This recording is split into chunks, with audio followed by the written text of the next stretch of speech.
के लिए तो घड़ी का क्या है, सरकार तो अभी सहयोगी न है, बीजेपी की सहयोगी सरकार है, लेकिन ईडी के पास कोई साक्ष्य मिलेगा। और अभी ऊर्जा विभाग में जैसे अभी संजीव हंस थे, वहाँ विजेंद्र यादव लगातार, नीतीश सरकार में तो लगातार ऊर्जा मंत्री हैं, और अब ऊर्जा विभाग में संजीव हंस ने क्या कुछ किया है मीटर की, अब मीटर लगा है सब जगह, उसमें भी अब चर्चा हो रही है। अब सोचिए ना कि कहीं ओमकार गिफ्ट किया गया, तो कहीं किसी के नाम फ्लैट खरीदा गया, खुद के नाम होटल 95 करोड़ का कहाँ होटल खरीदाया है कई, तो ये सारी बातें जो आ रही है, इसे नीतीश सरकार सहज कैसे हो सकती है। नीतीश सरकार में जो अधिकारी हैं उसमें किन और अधिकारियों के नाम आते हैं, अभी तो आप प्रतीक्षा कीजिए। सर नमस्कार, आप देख रहे हैं 4 PM और मैं हूं अभिषेक मिश्रा। देखिए, बिहार में इस बात को लेकर गर्माहट बहुत बढ़ी हुई है। हालांकि कुछ घंटों से बिहार का राजनीतिक तापमान जो है वो जरूर चढ़ा हुआ है। मौसम में ठंडक है, बारिश का मौसम है, बारिश हो रही है, रिमझिम फुहारें बरस रही है, लेकिन बिहार की सियासत की तासीर ऐसी है, यहाँ कोई सर्दी का मौसम, कोई बरसात का मौसम होता नहीं, यहाँ सिर्फ गर्मी का मौसम ही होता है। तो बिहार का राजनीतिक तापमान चढ़ा हुआ है। और सवाल ये कि क्या आईएएस अधिकारियों के सहारे या आईएएस अधिकारियों के बहाने नीतीश कुमार को घेरने की कोशिश, उनके खिलाफ चक्रव्यूह रचा जा रहा है। ईडी की रडार पर नीतीश के चहेते अधिकारी, जो कथित तौर पर चहेते अधिकारी माने जाते हैं, संजीव हंस और भी कई बड़े अधिकारियों को लेकर चर्चा है कि वो भी ईडी की रडार पर हैं। ईडी का शिकंजा उन पर भी कस सकता है और इसके सहारे बीजेपी का खेल नीतीश कुमार को घेरने की, मैं कह रहा हूं, चर्चा है राजनीतिक गलियारों में, कुछ मीडिया घरानों में। हमारे साथ वरिष्ठ पत्रकार अरुण पांडे सर हैं, उनसे हम समझने की कोशिश करेंगे। सर, संजीव हंस अभी बड़े चर्चित नाम हैं, आईएएस अधिकारी हैं, छुट्टी हो गई उनकी जो ऊर्जा विभाग के सचिव थे उस पद से, लेकिन क्या और भी कई अधिकारी हैं जो ईडी की रडार पर हैं और जो चर्चा है कि आईएएस अधिकारियों के जरिए या अधिकारियों के जरिए नीतीश कुमार को घेरने की कवायद शुरू कर दी है, उनको कंट्रोल में रखने की कवायद शुरू कर दी है बीजेपी ने। देखिए, अभी तो बीजेपी वाली बात कहाँ से अभी आ गई है। संजीव हंस के खिलाफ ईडी ने कार्रवाई की है। ईडी ने संजीव हंस, उनसे जुड़े एक और कभी राजद के विधायक रहे हैं गुलाब यादव, उनके यहाँ छापेमारी हुई थी, कई ठिकाने पर छापेमारी हुई, बिहार से बाहर भी, और फिर संजीव हंस के कई और संबंधी और कई जगह छापेमारी हुई है।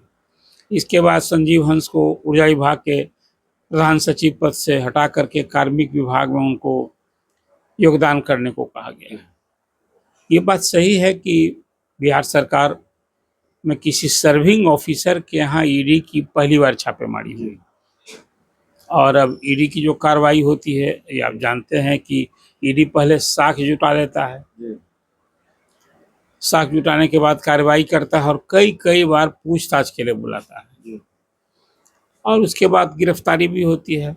अब जो आप सवाल अपनी भूमिका में बात कही, इसमें कोई संदेह नहीं, कहा ही जा सकता है कि संजीव हंस इस सरकार के चहेते अधिकारी रहे हैं।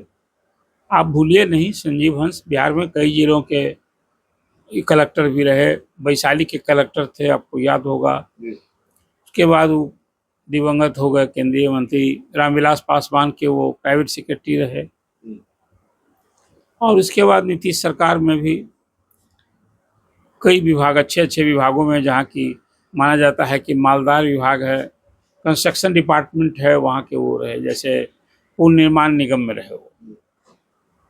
अब बिहार में कई बड़े बड़े पुल बने, बड़ी कंपनियां जो बना रही है। ये मैं इसलिए कह रहा हूँ कि जो ईडी ने छापेमारी की, इसके बाद अभी जो कई पुल बनाने वाली कंपनी है, 7-8 हज़ार करोड़ का काम किया है वो, अभी जो खगड़िया में पुल बनाया था, जो पुल गिर गया है, जो पटना में भी बन रहा है, उसकी कंपनी के भी अधिकारियों से पूछे। एक सुनील कुमार सिन्हा कोई है, आरएलजेपी के कोषाध्यक्ष। हाँ, वो आरएलजेपी मतलब पूर्व केंद्रीय मंत्री पशुपति कुमार पारस की जो पार्टी है उसके कोषाध्यक्ष। और कहा जाता है जो ईडी सोर्स से जो बात आई है, मीडिया में भी एक सारी खबरें छप रही हैं कि इसके सुनील कुमार सिन्हा का कई राजनेताओं से, कई आईएएस अधिकारियों से सीधा संपर्क रहा है और उसमें अरबों की संपत्ति की कमाई हुई है, मतलब कि आय से अधिक संपत्ति की कमाई का मामला है। और एक महिला वकील के साथ गैंगरेप का भी मामला है। उस और बड़ा दिलचस्प मामला रहा। दिलचस्प इसलिए कहते हैं कि उस महिला वकील ने जो राजफास किया है वही बिहार की रहने वाली है, वो लखनऊ में रहती है। और उसके बाद केस की उसको एक संतान भी है, उस संतान को लेकर भी क्या क्या बातें हुई कि वो गुलाब यादव का है कि मामला कि वो संजीव हंस का है, वो कई दावे करते रही, तो ये अलग विषय है। अभी जो छापेमारी हुई है इसके बाद चर्चा आई कि संजीव हंस के कारण या संजीव हंस के इन्फ्लुएंस से आईएएस कई अधिकारी और राजनेताओं ने अच्छी अच्छी खासी काली कमाई की है। तो संजीव हंस की संपत्ति का भी तो कई खुलासा हो चुका है, या गुलाब यादव का। और ये बात सही है कि नीतीश सरकार में अफसरशाही और खासकर 1 दर्जन अधिकारी जिसको लोग नवरत्न के रूप में चर्चा होती है, और कहीं उनके बारे में बहुत तरह की बातें होती हैं।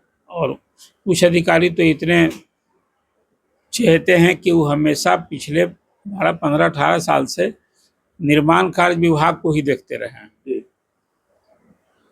तो अधिकारी ही उनके अभी नीतीश कुमार के लिए मुश्किल की घड़ी है, मानते हैं इस पूरे मामले? देखिए, सरकार के लिए तो घड़ी का क्या है, सरकार तो अभी सहयोगी न है, बीजेपी की सहयोगी सरकार है।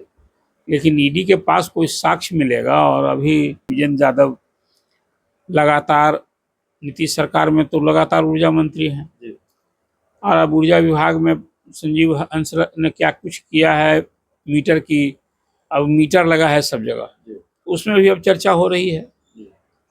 अब सोचिए ना कि कहीं कार गिफ्ट किया गया, तो कहीं किसी के नाम फ्लैट खरीदा गया, खुद के नाम होटल 95 करोड़ का कहाँ होटल खरीदाया है कई। तो ये सारी बातें जो आ रही है, इसे नीतीश सरकार सहज कैसे हो सकती है?